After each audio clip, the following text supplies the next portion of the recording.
So what about things, any install disasters, any mods that you've done to your Jeep that just when you were, because I know y'all do all your work too, that you were like, this is just a pain in the ass. I would never do this again, or just didn't go the way you thought it should?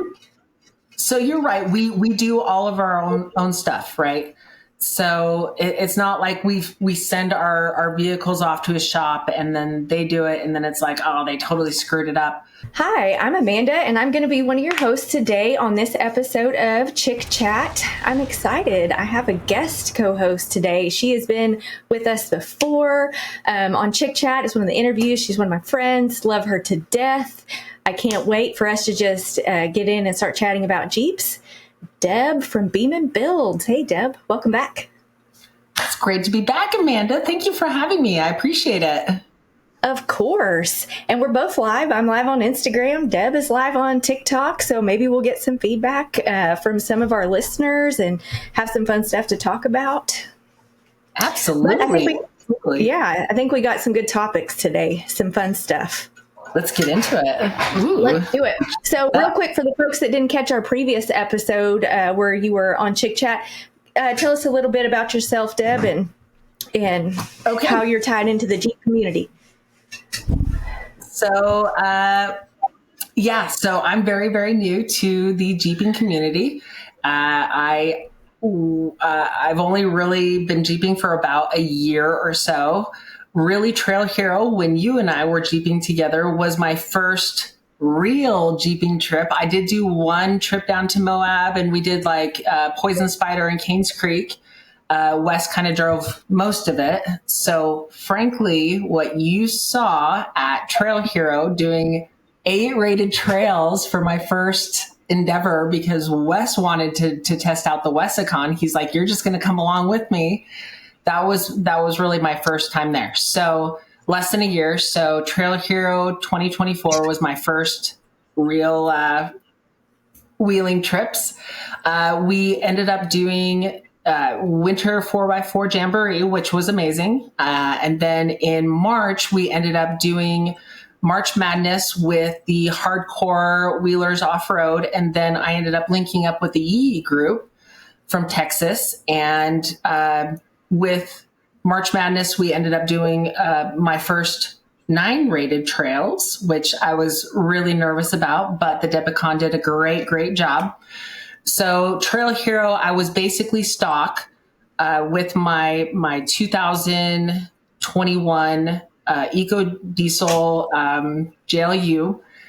She was on 37, so that's why I say basically stock. She still had a 2.5-inch lift and everything. Before Winter 4x4 Jamboree, we did a Debecon 2.0. So I struggled with my steering on Trail Hero. So I ended up upgrading to the PSC steer assist. I ended up upgrading to 40s from the 37s and did a few other upgrades as well.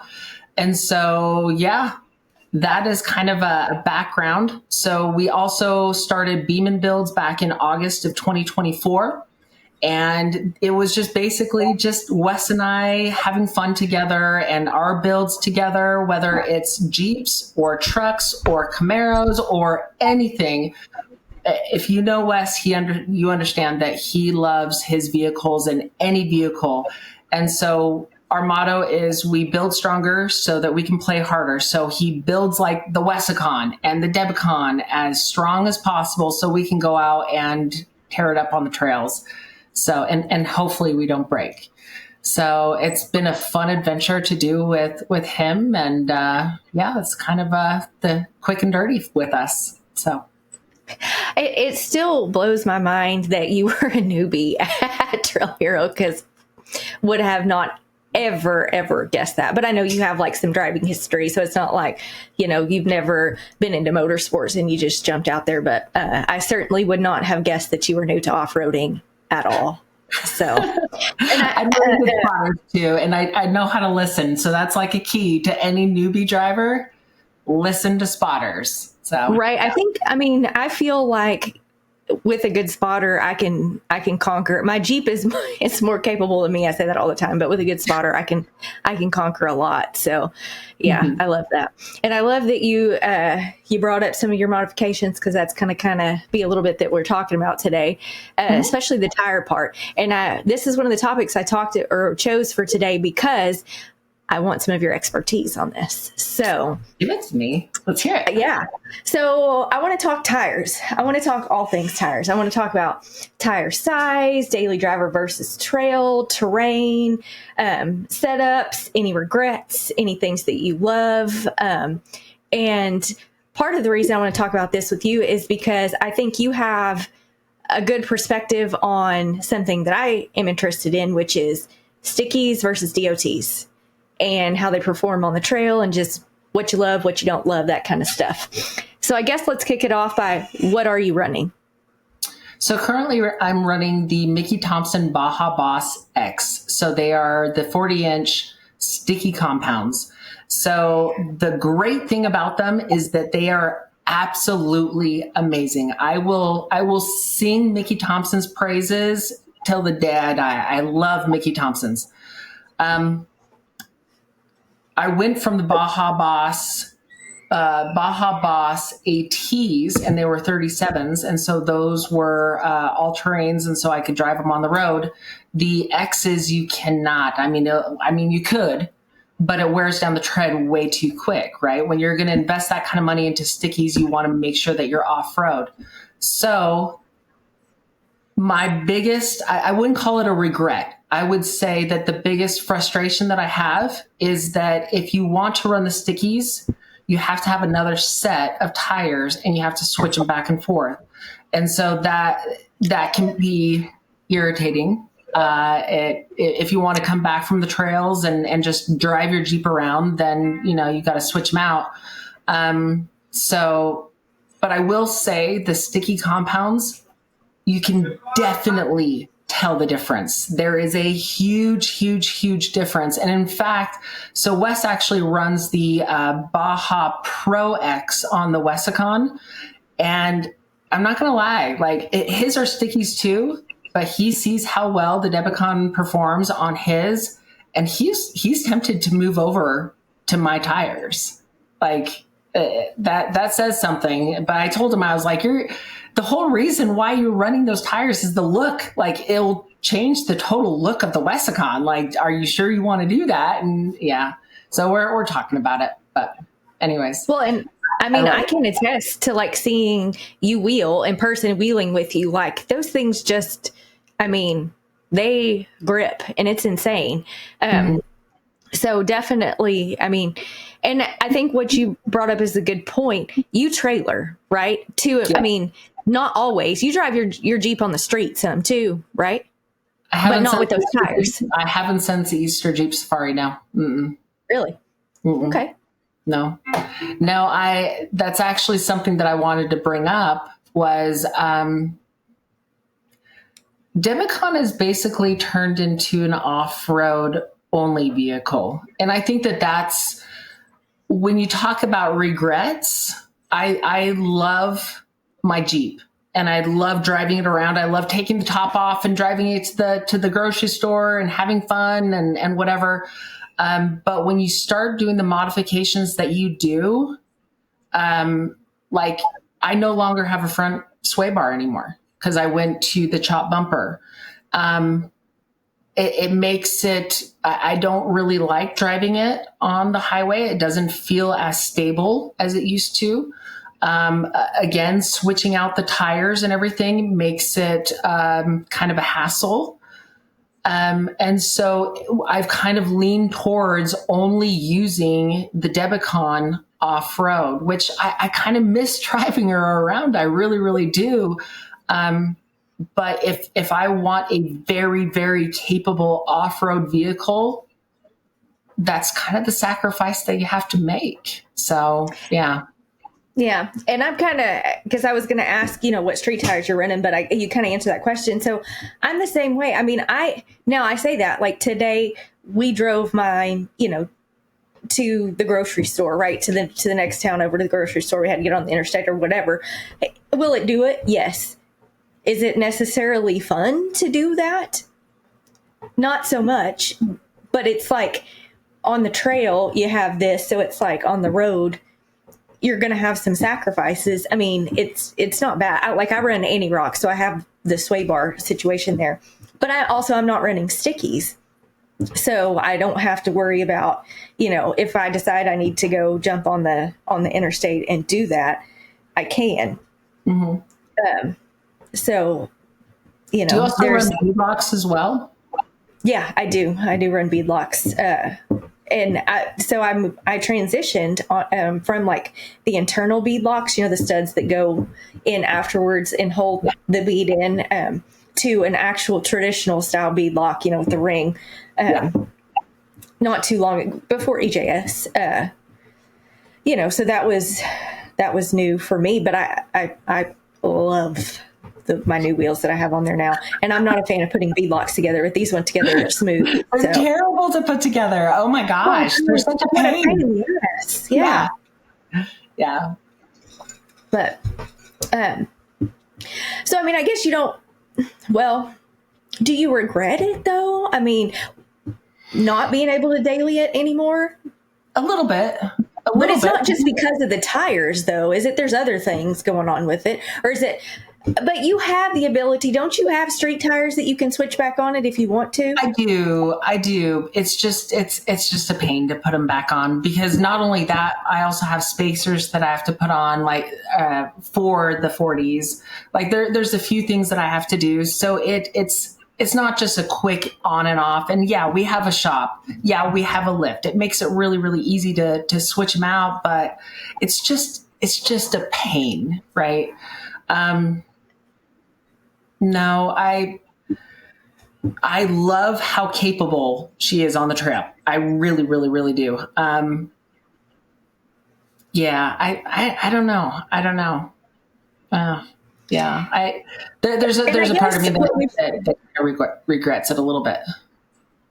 Yeah, because I mean, Debecon's super cool, right? And sometimes you want to, like you're saying, take the top down and go like to your local Jeep club meet or something in town and, eat dinner with your Jeep buds or whatever, which, I mean, I guess you could still do that if you're close. I don't know how close you are to that kind of stuff. But so I guess that kind of brings up, we're talking about stickies versus not. Let's talk about terrain, right? For maybe some of the new folks, as far as, the type of tire. Obviously, it's more of like an MT tread, right? A mud terrain tread on the stickies. So I guess explain, maybe for people that are new, some of our new wheelers, new ladies listening, what's the optimal terrain for the tires for your stickies that you're running? Well, I mean, it's really the compound in it, especially when you get them heated up and everything. It just makes them grab to the rock a lot better. And if you watch any of the wheeling videos and you've seen it in person, that it really, really does grab. The thing is that it's a very soft compound.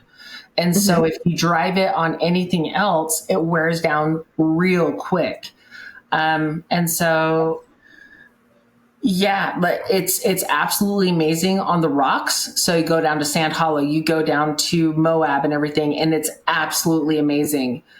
You drive it on the pavement, you're going to wear those out real quick, and they're not cheap tires. And so, in my opinion, I feel like you should only run those if it's going to be a dedicated rock crawler. And I kind of want to go back to the regret thing, because I love the Debecon, and frankly, I don't think that there's any modifications that I regret, because every single modification that I've done has made that vehicle so much better. It really, really has. The thing is that everything that I've done to that vehicle is very difficult on that Jeep. So I still have the Dana 44s, which running 40s on a Dana 44, even with the chromoly axles on it, even with regearing and everything, is still very, very hard on it. You start pulling the thread of modifying a vehicle, and you keep having to modify. So part of the Debecon 3.0 that I'm planning on doing is, at this point, it's not a matter of if, it's a matter of when the Dana 44s are just not going to be good enough. I'm going to break something and I already know it. So Debecon 3.0 is going to be 1-ton axles. You just need it for the bigger tires. We're talking about the 40s. We're talking about sticky compounds. Those stickies, they grab so hard that adds even more friction and more pressure to those axles. So you just have to keep those kind of things in mind when you're upgrading your vehicle. So yeah, it's not a regret. It's one of those things where I have to be okay with the commitment, I guess. I think that's the better way of saying it. Like, if you're going to go to something like 40s and stickies and all these other upgrades, you just have to be okay with, okay, you're just going to have to modify a lot of other things on top of it as well. So, right. And I'm right. I mean, so, Micah and I are both on 44s and 40s. Now, we don't run stickies. We run DOTs. We're both on Milestar, Patagonia, and TO2s, which we absolutely love. They, perform phenomenally in the rocks, especially for, something that's not a sticky compound. They're lightweight, which is good because we try to keep that in mind, especially with the Dana 44s. And we're trussed, we're RCV axles in the front, chromoly's in the rear, that kind of stuff. But I mean, you have to keep that in mind also that, there might be weak points, exactly like you're saying. Yeah. And you have to wheel accordingly, right? If you're just going to get in somewhere and just hammer down all the time, wheeling with 40s on Dana 44s is not the choice for you. It's just not. Especially you have all that torque with the diesel, because yours is a diesel, right? Yeah. Yep. So, that's different. So I guess let's transition into that topic. You already answered if you had any regrets or mods that you would, let's say modifications that you would do over. Maybe you did something the first time and you're like, this didn't quite work out. And so you changed it. Or have you been getting it right from the start? I would say I've been very, very happy with all the modifications. If I had to pick one, if I had to, it would be my weak point, which is my fenders. So it's almost become a joke that. I know this joke. So Dad doesn't put tires on it. Dad puts fenders on it. I gotta put some fenders on it, man. Like, absolutely. The thing is that, and they are great looking fenders. So I will never bash on Hook Off-Road. Like, they are great looking fenders. They are wonderful. They're not Debecon approved. I am very rough on my fenders. And so, I would say if there's one modification that probably could be stronger, would be my fenders. And then I had to take off so much around my wheel wells that, I had to take so much off my wheel wells that, the ending fit and finish wasn't exactly what I liked. You'd have to really look at it to really understand what I'm talking about. So I don't know.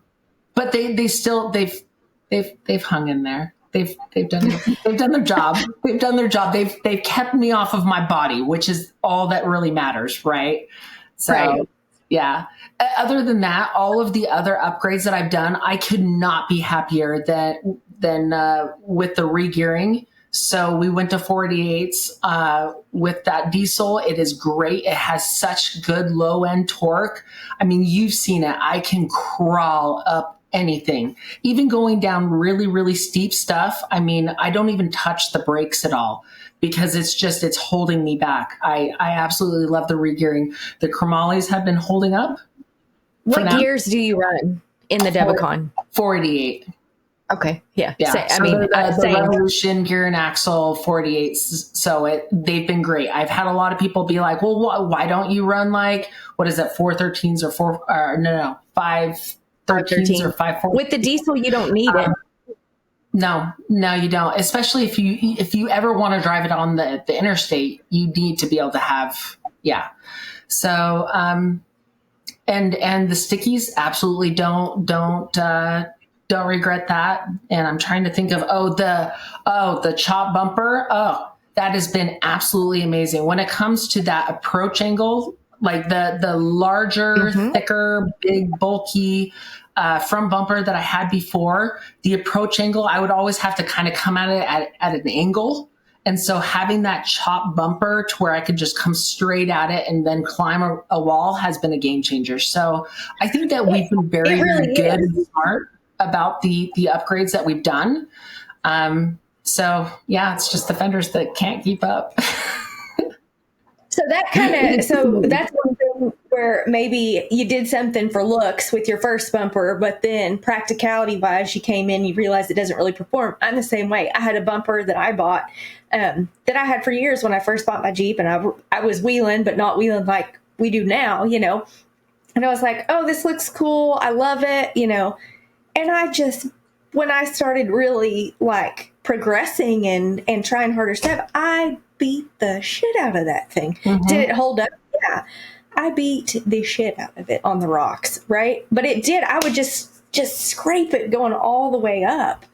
Yep. So I did the same thing. I did, you know, I went in with a crash wrap frame shop bumper, and it makes all the difference. All the difference. All the difference. Absolutely. Absolutely. So are there any mods or things that you've done for looks other than that bumper that you had to turn around and change for function? For looks? You don't really strike me as the type of gal to just do something for looks. No, you strike me as one that's thinking ahead about how it's going to. No, because if you think about all the modifications that we've done for it, it's all been functional. Even the spare tire carrier, if you know, you know, like. Yeah, I do.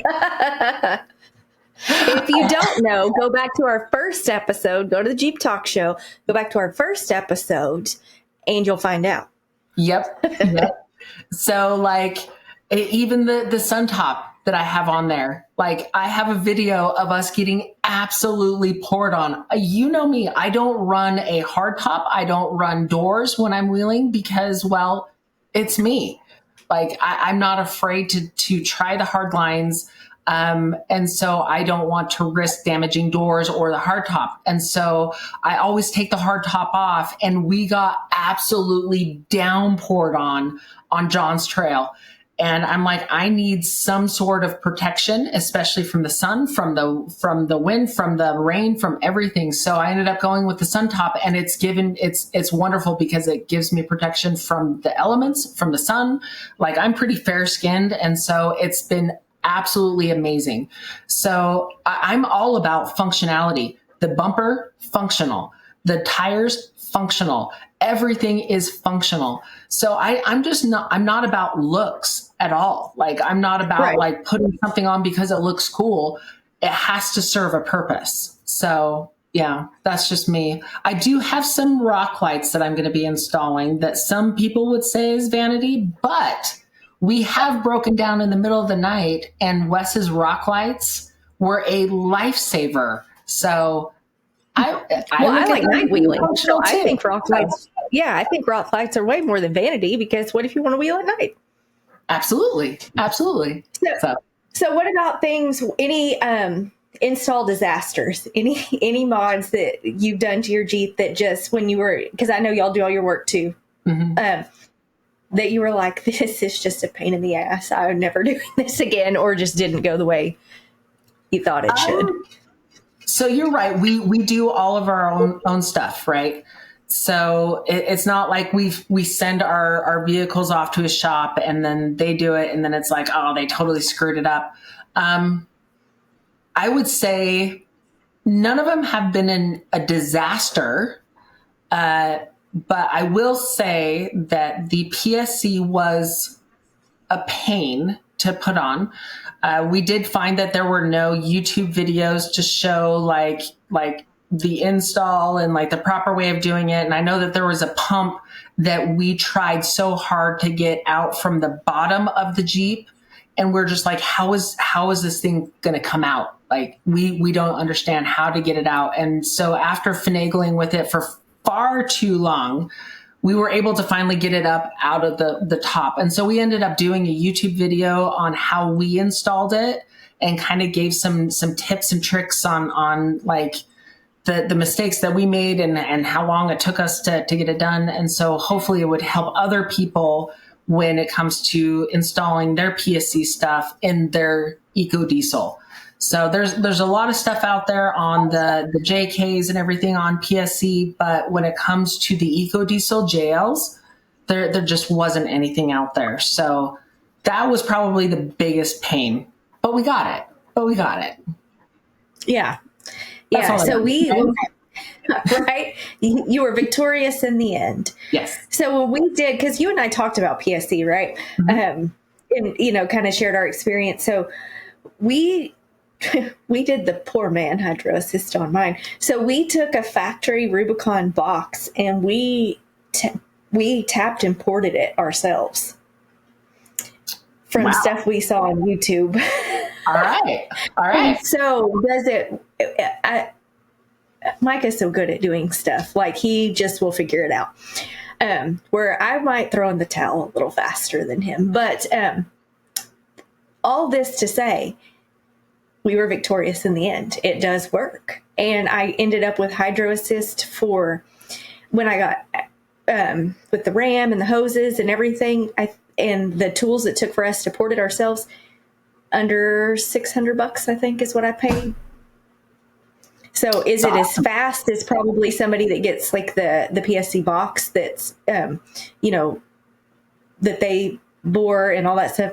No, it's not. But that again goes to saying it's not really street driven that much. Like we were talking before, like I made that sacrifice on my steering's going to be slower, but it performs on the rocks. So, yep. For sure. You make those. So are there any modifications that you've done to the Debecon that you think you did too soon? So like you're like, I could have waited. I could have learned a little bit more, or not really, but I will say that there is, and I think I touched on this a little bit earlier. I will say that there is so much to be said about learning how to drive and wheel stock so that you get to know your Jeep stock. And frankly, these modifications are very expensive. And I feel like you appreciate your modifications so much more if you struggle with wheeling stock. So, my Jeep wasn't completely stock. I was on 37s. And I was on a baby lift, but I will say, because of my struggles at Trail Hero with not being able to turn at all, it made me really appreciate the PSC. Knowing that I didn't have nearly the grip, even though it was summertime, it was 100 degrees. You remember how hot it was last Trail Hero. It was hot. I felt like I was in super hot, right? But I didn't have the grip that I really, really wanted to. Like, it was still great. It was still good. I could have had more. And so once I went to the Mickey Thompson's, the sticky compounds, like I appreciated it more. So for anybody who is new at wheeling, I would say my biggest recommendation is stay stock for a while. Get some experience under your belt. It will make you a better wheeler, number one. And number two, you will appreciate the money that you put into your vehicle so much more than if you were to just buy a Jeep that was totally modded out in the first place. So that's my recommendation, honestly. Yeah, and I think you know what's important to you. Mm-hmm. When you wheel it stock and you kind of struggle, or you can't make it up an obstacle that you wanted to, or something, you try at something and it's super hard or whatever, you learn what's important to you. And like you said, these things are expensive, right? And so unless you have an endless budget, which I certainly do not, you have to prioritize, what's important to you, what's going to be next on the list, what can wait. Yep. And I think, wheeling teaches you that. Absolutely. So, yeah. And so, okay, then is there anything that you could have done cheaper? Like a regret? Like maybe I spent too much on that, something you jumped into, or the flip side of that, something that you feel like maybe you did go budget and you wish you hadn't. I just don't want to call anybody out on that, but I will say, you don't have to say names, just saying. Bottom line up front, you get what you pay for, right? Yeah. And I think that goes with anything, like when it comes to modifications and anything, like you really truly do get what you pay for.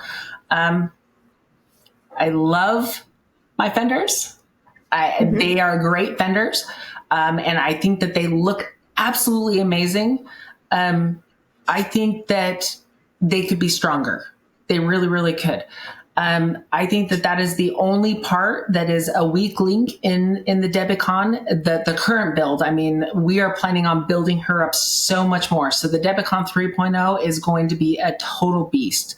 But that is the only thing out of my build that okay, maybe we wouldn't budget on it, but frankly, I kind of went with it because of the looks, because the hook off-road like fenders, they look amazing. They just can't keep up with Debecon style driving. That's and to be fair, like you wheel hard. You do some gnarly stuff. Yes. Like, so, I mean, 99% of people would be fine with that. Yes. But you and you talked about the soft top earlier in the Sun Top. One of my favorite photos, and it's actually posted on the Sun Top website, actually even their European website. Did you know that Beam & Builds is on the European site? I did not know that. Really? Yeah. Yeah. Is you on, what is it, the escalator? The escalator? Yep. Okay. So where you were totally just, you had that thing just, it was in there. But if you would have had a hard top on, you would have been on it. You would have been hitting it. And it just showed that's part of why it's posted on there, to show the clearance that it bought you, to get, because you were doing millimeters from the wall. Yep. Yeah, I thought because I was standing down there. I mean, you have some of my video from your phone. I was standing down there looking over that edge, and I thought, oh shit, Deb's on her window or her mirror. I thought for sure you were on that mirror, but you weren't. At least on my fenders. I'm at least on my fenders. Come on. Yeah. But the thing is, the great thing with the soft top, though, like if you hit your hard top, that's really expensive. A soft top is so much more forgiving. Plus, it does inches matter when you're doing hardcore stuff. And so, it did buy me at least 2 or 3 inches on there. And I used almost every bit of that 2 or 3 inches on that obstacle as well. That was a gnarly obstacle. It really, really was. And it's too bad because I had the line when I first went up it, the very first go, I had the line and there was water down in that little ravine there. There was oil in it and I slipped off of it. And it took me a few tries to get, back on the right line, but we got it. So that was a great obstacle. And it didn't help that there was 100 people watching too, no pressure at all. And there was 100 people that were struggle busing before you went up there too. So the fact that you went up there and gave it a shot, I mean, you made us all proud, Deb. You made us all proud.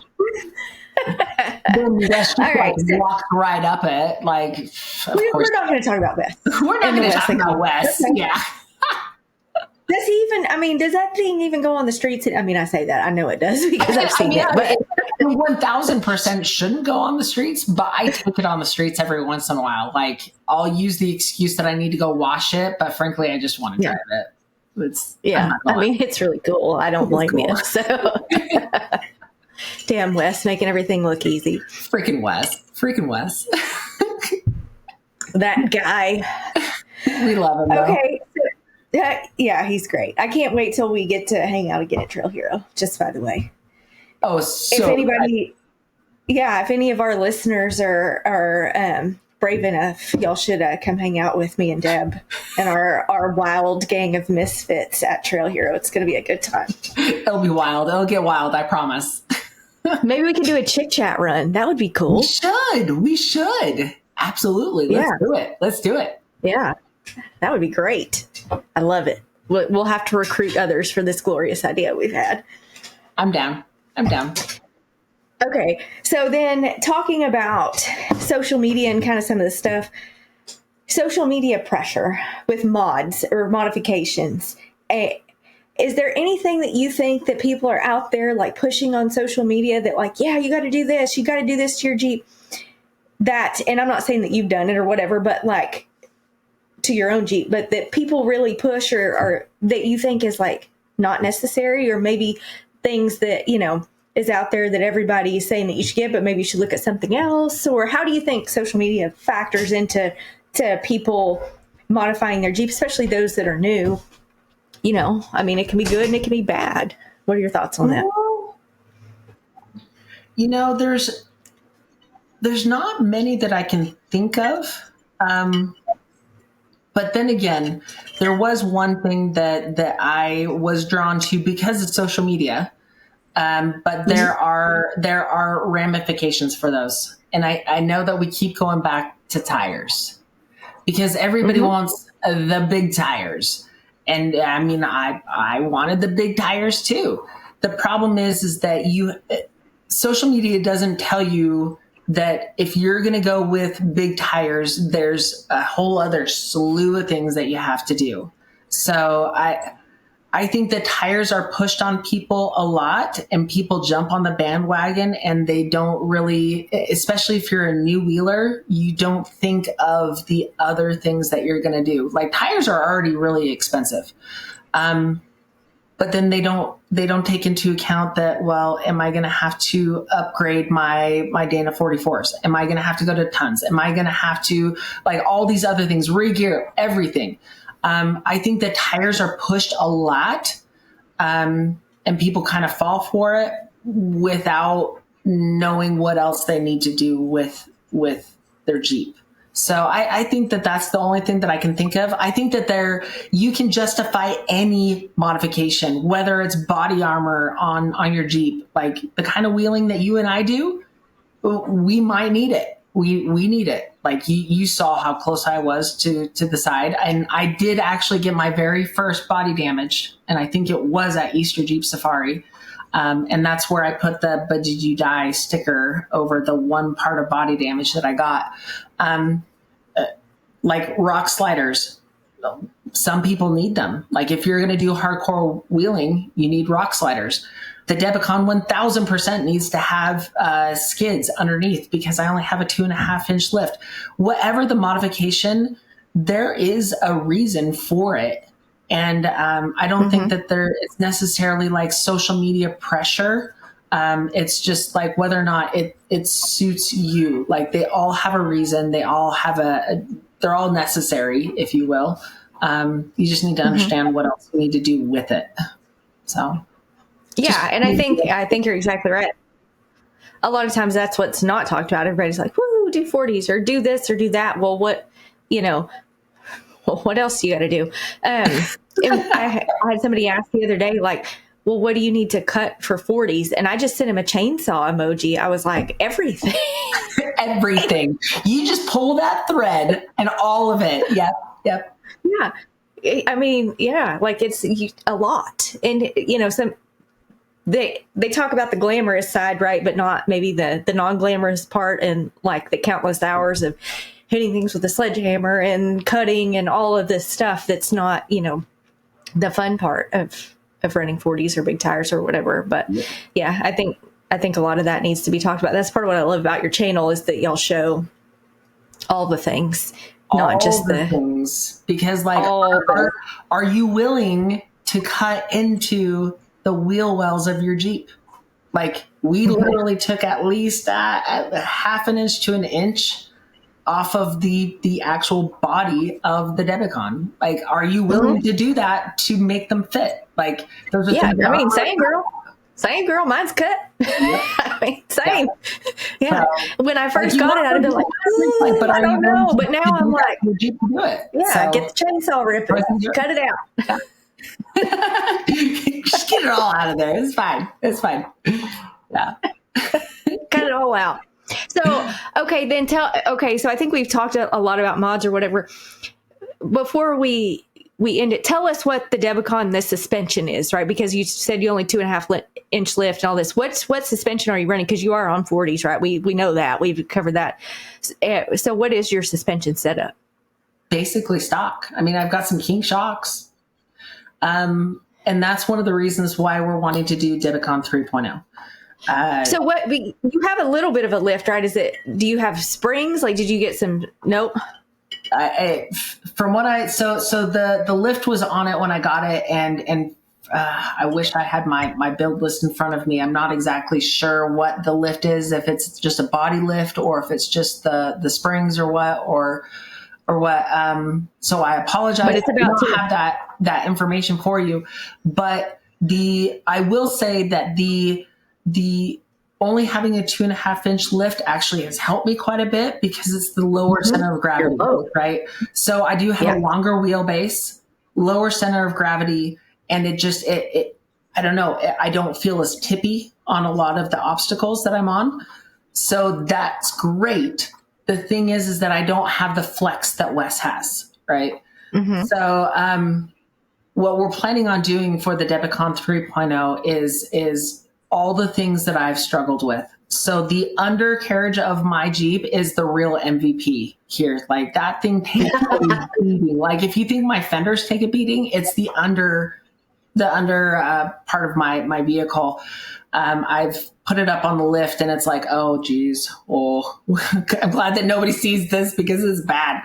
But yeah, so I want to do a full skid plate underneath. I want to do some rock sliders as well.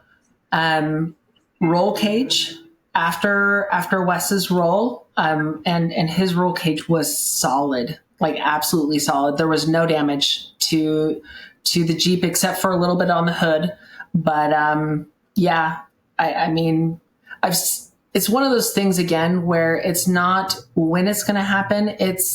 Or if it's going to happen, it's when is it going to happen?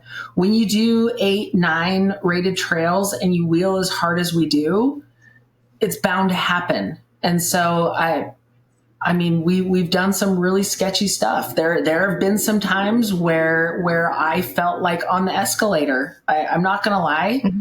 I was holding on to my bar because like it felt super, super tippy. It would make me feel more confident and comfortable as a wheeler to know that I'm protected with a roll cage. So there's some upgrades coming, and the suspension is one of those things that's going to be upgraded. He's talked about doing a 3-link up front, 4-link up in the back. We're talking about going to 42s. And we're going to be doing a 1-ton swap. So, and it's not like a already built one. So they're going to be coming off of, we already have them. They're off of an F355 Super Duty. So there's not many videos out there that show this kind of swap on a JLU, on a diesel. So it's something that we want to show the world, like this is how you do it. It is possible. And then how it does. So we were planning on doing that right after we were done with side piece. So the truck that we're building right now, we were talking about doing it right after that, but it's just, we're burned out. We've been working for 3 months every day after work until sometimes 1, 2, 3 in the morning. And it was just too short of a suspense. And he's out there working right now. And we were working until 4 in the morning last night. So I think that this is going to be a build that's going to happen after Trail Hero, and we'll debut it at Winter 4x4 Jamboree. So, And it'll give us a chance to play with it a little bit more at Trail Hero. So the current build that we have right now, maybe find a few other things that we might want to tweak a little bit, especially with the suspension. But yeah, we want to take a break. Well, I can't say your current build holds you back, for crap's sake. She does a great job as is. Like it's a solid build as is, but it's one of those things where just like Side Piece, our third gen Cummins that we've got, like we're shooting for the moon with horsepower.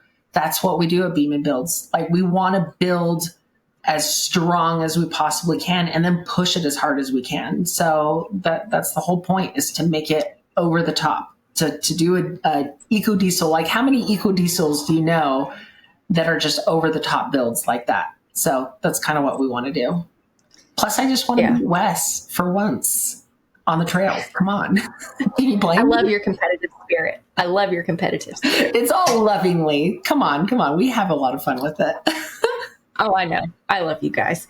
All right. So before we wrap it up, tell us about where everybody can find Beam and Builds. Tell us about, YouTube, Instagram, TikTok. Where can everybody follow along with your journey? Oh, absolutely. Absolutely. So you can find us at Beam and Builds on Instagram, on Facebook, on YouTube, and on TikTok.